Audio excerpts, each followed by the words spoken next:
They say politicians affect them, so 17-year-olds should be allowed to vote. The two girls who are making it their mission here next. Thanks, Brian. They're old enough to serve in the military, so should 17-year-olds also be allowed to vote? Vote 17, a grassroots teen organization, wants to change the voting laws. This is happening in Lowell, Massachusetts. They say 17-year-olds should be allowed to cast ballots in city elections, and they're on a mission to make sure that it happens. Joining me now are Susan Lay and Carlene Kirksey, and they're behind this mission. Good morning to you, ladies. Good morning. All right, so Susan, let me know, why should 17-year-olds be able to vote? 17-year-olds should be able to vote because it's proven that voting is habitual, especially when you start at an early age. And also, you're still in your community and you're still in high school. You're like a senior in high school. And you will be voting on things that will directly affect you, such as the school committee decision and also as city council.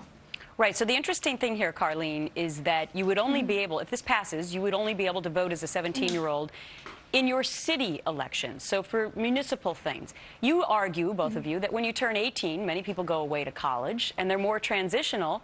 And so 17 is a more crucial age than 18, right?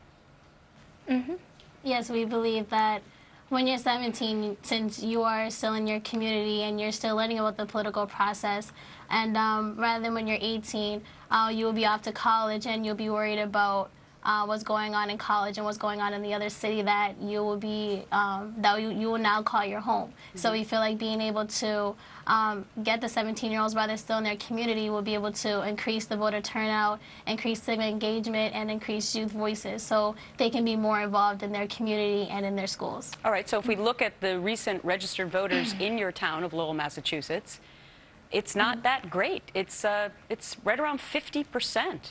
So what can the two of you do to try and change that? We feel like what we can do, obviously, is just be able to have teens be able to voice their opinions in the voting booth, because there's a lot of teens in our school actually that voice their opinions, like when UTEC holds a city council candidates forum every 2 years, and in 2009 we had a youth-led city council candidates forum that was held at UTEC, and there was over 250 teens that were there. So during that time we surveyed the teens in our community, and we were just asking them the issues in our community that they would like to discuss with our city council candidates. And one of the questions that came up were, would you support lowering the voting age to 17 and Lowell's municipal elections? And 18 out of 19 the candidates said yes, and a lot of the teens had a good response to it, and this is how we came up with our campaign. All right, so today you're going to the State House, right, Susan? Correct. And you want to try and get a meeting with the speaker. Does this thing have a chance of passing? Well, speaking of the speaker, we want to thank his office because they've been very generous with their time, and they made us feel comfortable in the State House, and we look forward to working with him. We are very optimistic of our chances of having our bill be brought up onto the House floor today. All right.